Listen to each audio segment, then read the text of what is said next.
और वो है द बिग एनकाउंटर जब पाकिस्तान खेल रहा है इंडिया से। तो इस बार हम बड़े कॉन्फिडेंट कुछ अरसे से हो गए हैं उनके खिलाफ, रिजल्ट चाहे हमारी फेवर में हो या ना हो। तो आप कैसे देख रहे हैं उस मैच में, क्या कोई एडिशनल प्रेशर है इंडिया के ऊपर, कंसिडरिंग चैंपियंस ट्रॉफी हम होस्ट कर रहे हैं और सारा कुछ जिस तरीके से हमने बिल्डअप देखा? देखिए, बाकी मैचेस एक तरफ और इंडिया पाकिस्तान का मैच एक तरफ। एक रिसर्च हुई थी कि the most watch sporting event in the world, बिल्कुल, मतलब इससे बड़ा मैच कोई नहीं होता। तो वो आप ये कह देना कि इंडिया पे एक्स्ट्रा प्रेशर है या पाकिस्तान पे एक्स्ट्रा प्रेशर है, प्रेशर तो बहुत है। और ये वो नॉर्मल मैच नहीं है, मतलब एक तरफ सारे मैचेस आप एक तरफ कर लें, ये वाला मैच अलग है। तो इसमें तो जो प्रेशर ले गया वो जीत गया। वो प्रेशर, इनिशियल प्रेशर जो ले गया और क्रॉसिंग द लाइन का प्रेशर जो ले गया, जो स्पेशली इनिशियल जो अमूमन इंडिया पाकिस्तान मैचेस में इनिशियल जो प्रेशर होता है उसको जो अबूर कर लेता है वो मैच जीत जाता है। तो इसमें नाम तो बहुत बड़े बड़े हैं, इंडिया के प्लेयर्स भी बहुत बड़े हैं, लेकिन वो मैच इस किस्म का है कि वो अगेन पूरा ही डिफरेंट है। हम आईसीसी चैंपियंस ट्रॉफी की बात कर रहे हैं कि जी नॉकआउट है, इसमें आपको कोई गुंजाइश नहीं है, लेकिन जो इंडिया पाकिस्तान का मैच है उसमें तो दोनों तरफ से किसी को कोई गुंजाइश नहीं है। अगर आप वो मैच हार गए तो वो आपको सारी ज़िंदगी वो मैच लोग याद करवाते रहेंगे, सारी ज़िंदगी आपको वो मैच कोई आपको भूलने नहीं देगा। तो वो एक अलग ही प्रेशर है। वो जो खेलते हैं उन्हीं को पता है कि वो क्या प्रेशर है, जो वो मैच एक्सपीरियंस करते हैं वही आपको बता सकते हैं कि किस किस्म का वो मैच होता है। हम बाहर बैठे देखते तो हैं, हम एनालिसिस भी करते हैं, सोचते भी हैं और देखते हैं कि लेकिन जो वो मैच जो खेलता है इंडिया पाकिस्तान का वो अलग ही। लेकिन इसमें एक अहम नुक्ता जरूर है बाजिद भाई जो आज आपसे पूछना है। अब आपने रोहित शर्मा का भी कहा कि जब उनको देखते हैं तो चस आ जाती है, लेकिन एज अ कमेंटेटर जब आप पाकिस्तान इंडिया का मैच है तो फिर क्या वहाँ चस आ रही है? एज अ कमेंटेटर भी अननेसेसरी प्रेशर है वहाँ पर? हाँ, प्रेशर तो होता है, मतलब ब्रॉडकास्ट पे भी प्रेशर होता है। जब आईसीसी इवेंट में इंडिया पाकिस्तान का मैच होता है तो वो भी मतलब टूर्नामेंट से अलहदा मैच होता है। वो जब वो मैच हो जाता है तो फिर एकदम ब्रॉडकास्ट भी सारे वो थोड़ा रिलैक्स हो जाते हैं। मुझे तो वो जो ऑस्ट्रेलिया में वर्ल्ड कप हुआ था उसमें मुझे तो ये याद है कि जब वो मैच ख़त्म हुआ तो काफ़ी सुकून हो गया कि अब चीज़ें जो है इतनी टेंशन नहीं है। इवन जब फाइनल हुआ, जो इंडिया इंग्लैंड पाकिस्तान का फाइनल हुआ, उसमें भी इतनी मतलब मुसीबत नहीं पड़ी हुई थी, क्योंकि वो जाहिर है एक तो इतना बड़ा मैच है, प्लस इतना बड़ा मनी अर्नर है, प्लस उसमें कोई गलती किसी भी तरीके मतलब किसी भी तरह की गलती ब्रॉडकास्ट में या कमेंट्री में या प्रोडक्शन में वो भी फिर आपको सारी ज़िंदगी वो मतलब याद करवाई जाएगी। तो उसमें ज़ाहिर प्रेशर तो होता है, बट प्लेइंग का तो कोई मैच नहीं है ना। जो मैच जो खेल रहे हैं उसका प्रेशर तो कोई मैच नहीं कर सकता। तकरीबन वेल लेफ्ट कर गए बाजिद भाई, लेकिन खैर आप बता दें कितना कोई प्रेशर होता है एज अ कमेंटेटर अगर पाकिस्तान इंडिया खेल रहा है? देखिए, मेंस में तो मैंने नहीं की, पर वुमेन्स में ऑब्वियसली अभी वो राइवलरी चलती है। बट बाकी मैचेस से अगर मैं कंपेयर करूँ वुमेन्स वर्ल्ड कप में भी, तो ये मैच एक अलहदा ही इसका फ्लेवर होता है। चाहे कि वर्ल्ड कप में अभी भी रिकॉर्ड ऑलमोस्ट बराबर ही है अगर T20 में देखा जाए लड़कियों की क्रिकेट में, बट लड़कों में तो ऑब्वियसली आई एम श्योर कि उसको आप और मैग्नीफाई कर दें, क्योंकि जैसे बाजिद भाई ने बात की कि एक पूरा इवेंट है जो पूरी दुनिया में ही देखा जा रहा है। तो आई थिंक अंपायर्स पे भी उतना ही प्रेशर होता है, जो इस मैच से जुड़ा होता है, जिस भी तरीके से जुड़ा होता है, आई थिंक उस पर प्रेशर बहुत ज़्यादा होता है। और मेरे ख्याल से ये जो लोग कहते हैं कि जी हम इसको एक नॉर्मल मैच की तरह देख रहे हैं, वो सिर्फ कैमरे की हद तक बात है, अपने आप को रिलैक्स करने की या टीम को रिलैक्स। अक्सर कप्तान के मुंह से आप ऐसी बात सुनते हैं कि नहीं हमारा फोकस हम एक उसी मैच की तरह देखेंगे। आज भी हम कप्तान के मुंह से ही सुन रहे हैं टूर्नामेंट के लिए, बट एक्चुअल में एक इस मैच का एक एक्स्ट्रा ही प्रेशर होता है, और वही जो बड़ा प्लेयर होता है वो इस मैच का प्रेशर ज़्यादा अच्छी तरीके से लेता है। चलो आपको वुमेन्स की बात सुनाता हूँ। एक मैं टूर्नामेंट कर रहा था अभी, तो साथ एक इंडियन प्लेयर माई कमेंट्री कर रही थी, तो मैंने उसको सना का नाम लिया, तो वो कहती हाँ सना से पूछो, हम लाहौर आए थे, हमने ऐसे मैच। सना ने मुझे जवाब दिया ऐसे एक गोल वाला मैच पूछ लो। तो मैंने उसको गोल वाला मैच याद दिलवाया। मैं कहा तुम गोल में पाकिस्तान के खिलाफ हुई थी, कौन सा? मैं कहा तुम देखो स्कोर कार्ड। वो पाकिस्तान वुमेन ने उनकी वुमेन को गोल में हरा दिया पहली दफा जो टीम जीती थी।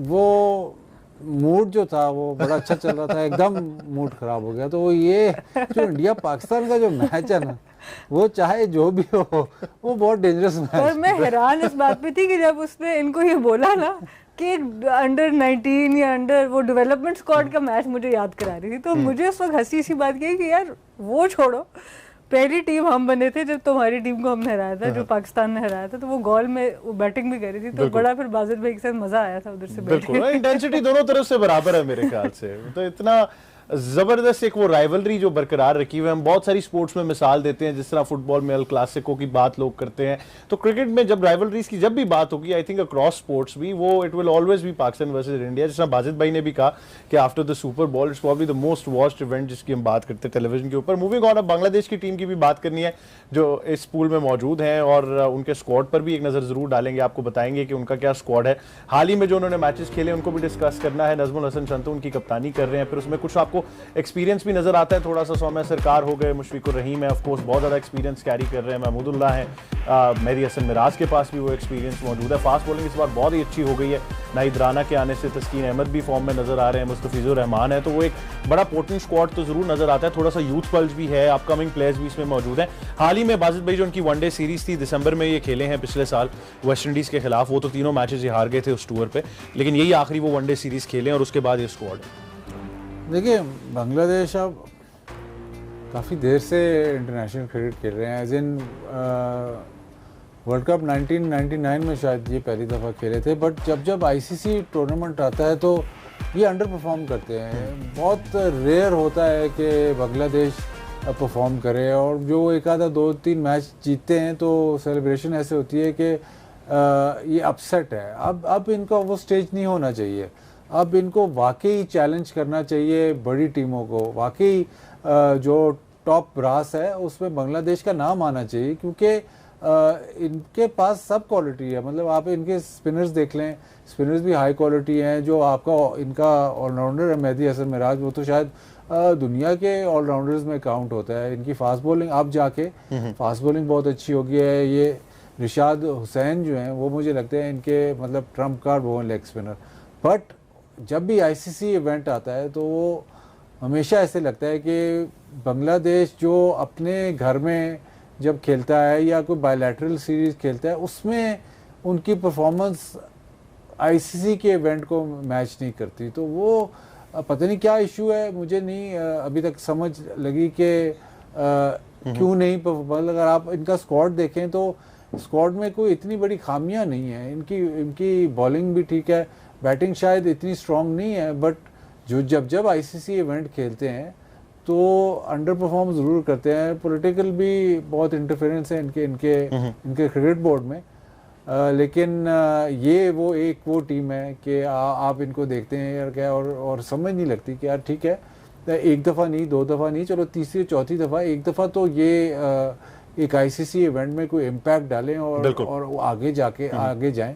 लेकिन वो काफी टाइम हो गया वो होके नहीं दे रहा। लेकिन आपने इसमें एक प्लेयर की बात की है, मेहदी हसन मिराज है। हाल ही में जब पाकिस्तान का दौरा भी था वो बड़े इंपैक्टफुल प्लेयर साबित हुए, और आई थिंक वहीं से वो एक डिफाइनिंग मोमेंट हो जाता है कि टीम फिर उसके इर्द गिर्द जो है वो बिल्ड हो जाती है। व्हाइट बॉल क्रिकेट की बात कर रहे हैं तो ऑब्वियसली एक्सपीरियंस तो मिडिल ऑर्डर कैरी कर रहा है, लेकिन मेहदी हसन मिराज की अगर बात करेंगे तो वो फिर बहुत ज्यादा इफेक्टिव नजर आते हैं। एंड व्हाइट बॉल क्रिकेट में प्राइमरली द कैंडिडेट जिस पर बांग्लादेश रिलाई करेगा। बिल्कुल, मैं कह रही हूँ अभी जगाए मत, हमारे ही ग्रुप में है और पहले न्यूजीलैंड पकड़ा नहीं जा रहा तो अब बाजिद भाई उनको जगाने की बात करें। ऑब्वियसली अपने होम कंडीशंस में अगर आप देखें तो विकेट्स भी अपनी मर्जी के बना लेते हैं। मेहदी हसन ने बड़ा इम्प्रूव किया एज एन ऑलराउंडर, इन्होंने अपनी जगह टीम में बना दी है। ऑफ स्पिन साथ इनकी काफ़ी इफेक्टिव है। तो ओवरऑल ऑब्वियसली जैसे शाकिब उल हसन एक टाइम पे इनके बहुत बड़े ऑलराउंडर थे, अभी उस लेवल तक नहीं पहुंचे, बट स्लोली ग्रेजुअली किसी न किसी को उस स्लॉट को फुली फिल करना पड़ेगा। बट यही बात है कि इनका इन टूर्नामेंट्स के करीब इनका भी ऐसे बहुत होता है कि किसी सीनियर प्लेयर को ड्रॉप कर दिया या कप्तान बदल दिया, तो पॉलिटिकल इंटरफेरेंस आईसीसी टूर्नामेंट्स के अराउंड ज़रा और ज़्यादा भी हो जाती है। अब शाकिब की जनवरी में गालिबन उनका वो एक्शन भी सस्पेक्टेड हो गया, तो ऑब्वियसली वो तो वैसे ही रेस से बाहर हो गए। तो एक्सपीरियंस इनके पास, मुशफिकुर रहीम सबसे ज़्यादा एक्सपीरियंस प्लेयर हैं। बैटिंग में अगर आप देखा जाए मुस्तफिजुर रहमान भी, बॉलिंग काफी अच्छी है इनकी, ओवर बॉलिंग में काफी सेट है, बैटिंग में ही इनको प्रॉब्लम आएगा। अच्छा, बॉलिंग की बात जरूर, आई थिंक फास्ट बॉलिंग इनका थोड़ा सा वीक लिंक जरूर रहा है। मशरफी मुर्तजा के बाद हमने देखा नहीं कि कोई पेस अटैक को लीड कर रहा था। अब हाल ही में हमने नाहिद राना को देखा है, उसके बाद साकिब आ गए हैं, और उसके बाद फिर हसन महमूद, ऑब्वियसली वो तो इधर नहीं है। लेकिन अगर आप ओवरऑल देखेंगे, अब लगता है कि वो इतनी इंपॉर्टेंट फास्ट बॉलिंग हो गई जो इनको डिलीवर करके देती है, और लेफ्ट आर्म फास्ट बॉलिंग भी तो वैसे भी बीच में मौजूद रही।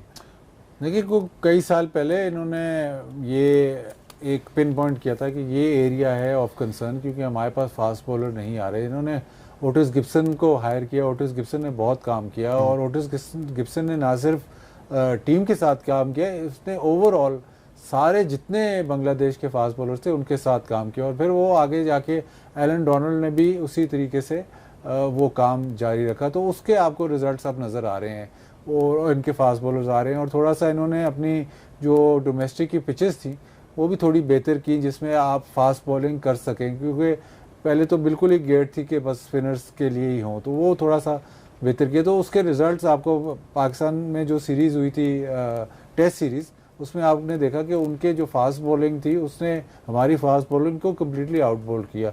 नाहिद राना आउट, मतलब 150 वाला बॉलर या 148 वाला बॉलर वो तो बहुत कम आता है, वो तो मतलब उसको आप प्रोड्यूस नहीं करते, वो तो एक कभी कभी आ जाता है, तो वो इनके पास इस वक्त है। तो वो बॉलिंग, फास्ट बॉलिंग इनकी काफ़ी कंप्लीट है। अब कंडीशंस आप कहें तो कंडीशंस भी मतलब सिमिलर हैं, इनको कंडीशंस का इतना मसला नहीं होना चाहिए।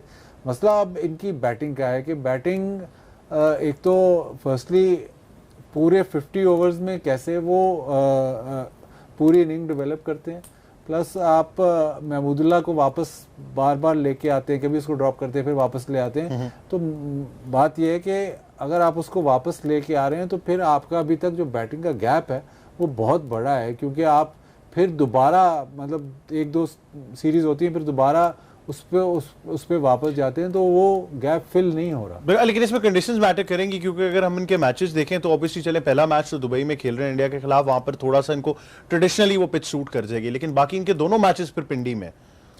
हाँ, तो वहाँ इनको पिंडी तो हमारे लिहाज से तो बहुत अच्छा पिच होना चाहिए और बहुत ज़्यादा रन होने चाहिए। तो जो बॉलिंग यूनिट है उसमें तो क्वालिटी है कि वो डिफेंड कर लें। अब वो आया कि उनकी बैटिंग स्टैंड अप करती है या नहीं करती। कई इनके पिछले टूर्नामेंट्स में बैटिंग में बहुत बड़े बड़े नाम थे, जब साकिब भी खेल रहे थे, इनके जो तमीम इकबाल भी थे, ये मुशफिक भी थे, तो बैटिंग इनकी बहुत सॉलिड थी। तब इनके पास इतनी पोटेंट फास्ट बॉलिंग नहीं थी। इस दफ़ा इनके पास फास्ट बॉलिंग पोटेंट है। अब देखना ये है कि जो जिन प्लेयर्स पे इन्होंने इन्वेस्ट किया हुआ है, तंज हिद्रो हैं, ये स्टेप अप करेंगे या नहीं। आईसीसी इवेंट में जो स्टेप अप करेगा, जो आईसीसी इवेंट में अगर बांग्लादेश सेमीफाइनल तक पहुंचा, अगर फाइनल तक पहुंचती है, तो फिर मुझे लगता है कि ये वो जैसे साउथ अफ्रीका आईसीसी इवेंट नहीं जीता, उसी तरह बांग्लादेश जब तक आईसीसी इवेंट में एक बड़ी परफॉर्मेंस नहीं देगा, तब तक इनकी टीम में भी वो मतलब एक कॉन्फिडेंस कह लें या सेल्फ बिलीफ कह लें कि वो आईसीसी इवेंट का सेल्फ बिलीव नहीं आया। मुझे लगता है कि वो एक ब्रेक थ्रू इनको टूर्नामेंट चाहिए जहाँ पे ये फाइनल तक पहुंचे कम से कम। बिल्कुल, वो क्वालिफाइज ना हो टूर्नामेंट, वो यही ऐसी टूर्नामेंट होने चाहिए।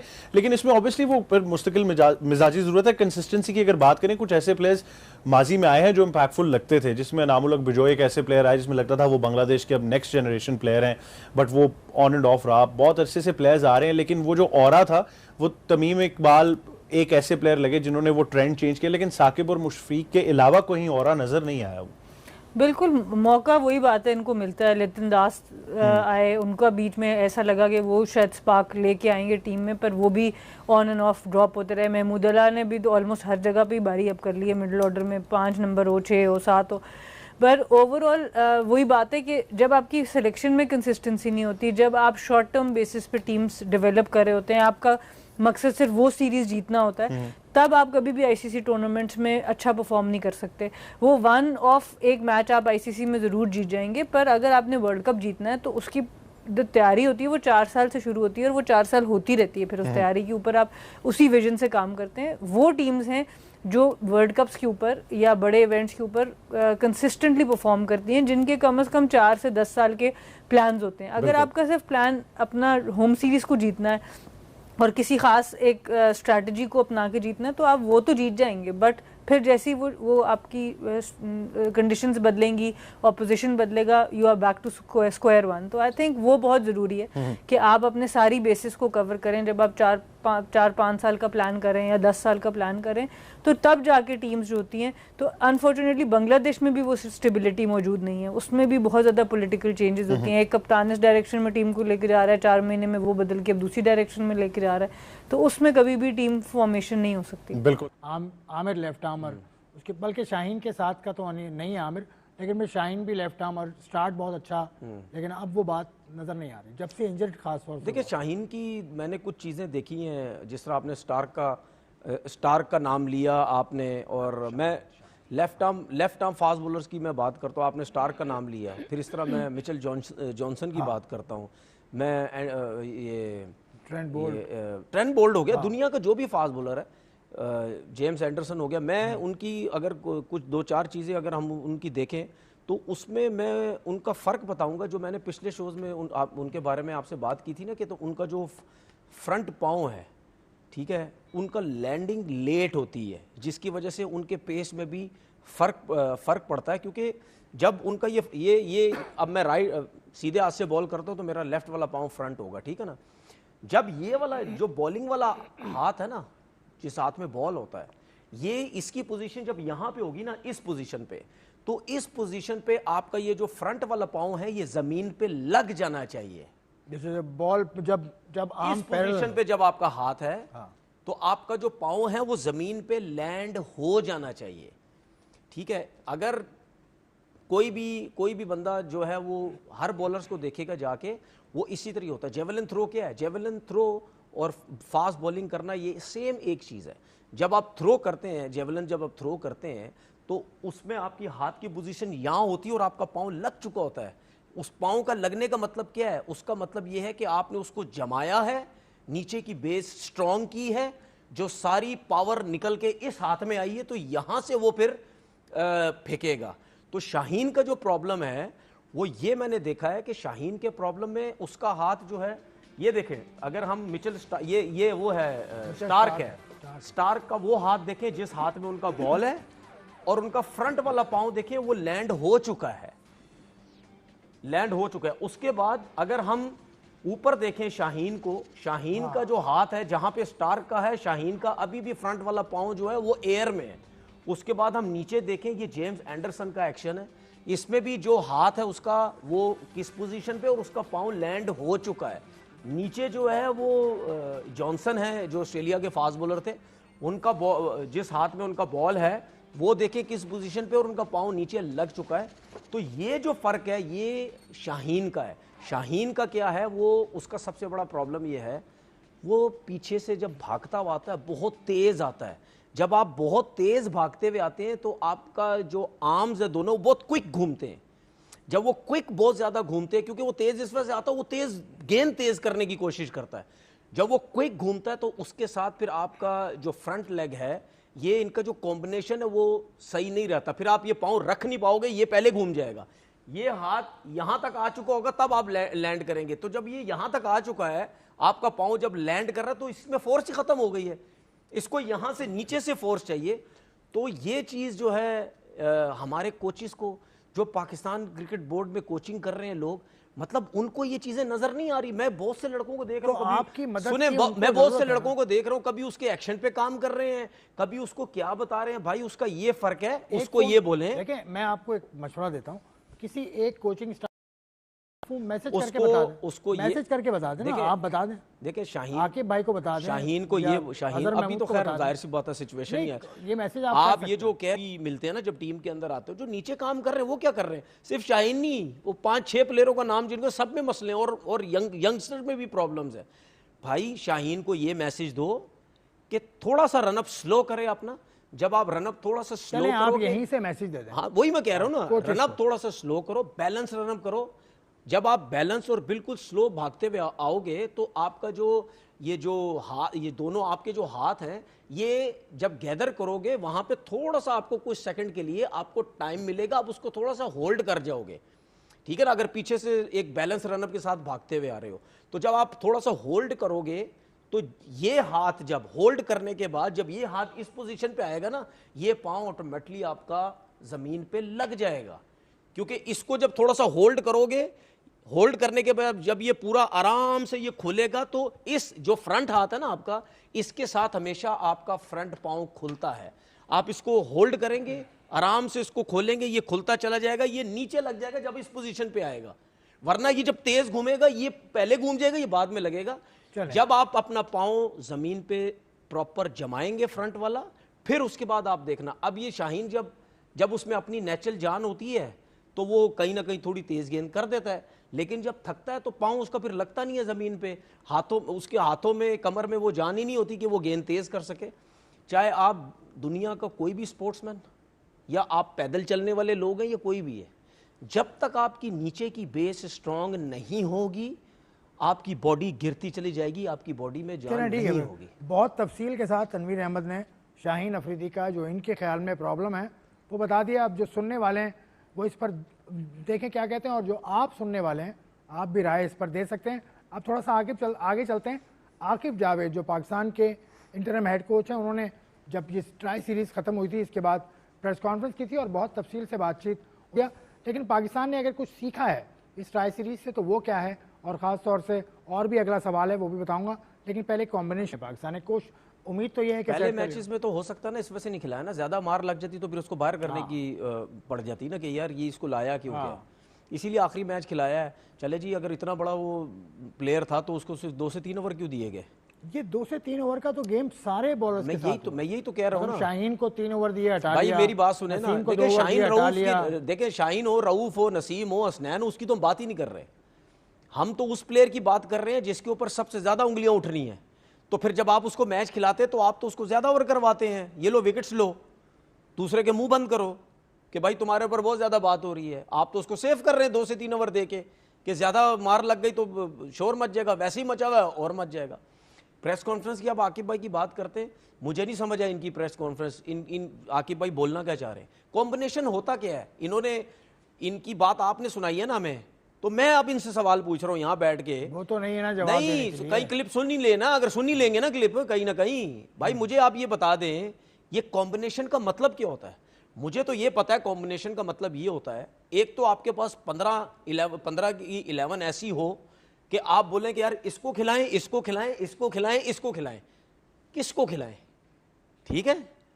दूसरी बात ये कॉम्बिनेशन क्या होता है कि जी हमने पहले मैच, जो उन्होंने बात की कि जी हमने पहले मैच में बैटिंग की, उसके बाद जो है हम सेकंड बाद में चेस करने की कोशिश करते हैं, प्लस उसके साथ कि उस मैच में जिस मैच में हमने चेस किए तो फलाना ओपनर खेला था, और जिस मैच में हम रन्स बनाने जा रहे हैं उसमें किस ओपनर से बैटिंग कराएं, या तीसरे पे किसको भेजें। चलो जी बाबर अगर तीसरे पे आता था उसको नहीं दे के रिजवान को ऊपर ले जाते हैं, या सलमान आगा को ऊपर ले जाते हैं, या तैयब तायर से ऊपर बैटिंग करा लेते हैं। इसी तरीके से बॉलर्स को, शाहीन को आज नया बॉल नहीं कराते, हसनैन को ले जाते हैं। फ़हीम को अगर आप खिला रहे हैं, फ़हीम से चले नया बॉल करा लेते हैं, ये इब्रार से करा दें नया बॉल, इब्रार से आखिरी ओवर करवा दें।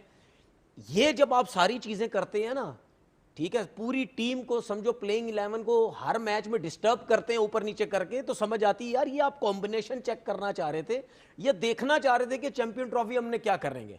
सही है, आपके पास तो कॉम्बिनेशन क्या, पूरी टीम ही नहीं है, आप कॉम्बिनेशन क्या खिला रहे हैं। ये सिलसिला तो अब रुक जाना आपके पास जेन्युइन नहीं, देखिए बात सुने, आपके पास जेन्युइन ओपनर नहीं, आपके पास जेन्युइन स्पिनर नहीं, फ़हीम अशरफ दूर दूर तक नहीं था, वो आया, वो पता नहीं क्या करेगा, ठीक है। खुशदिल शाह की जगह नहीं बन रही थी, आप उसको लेके आ गए।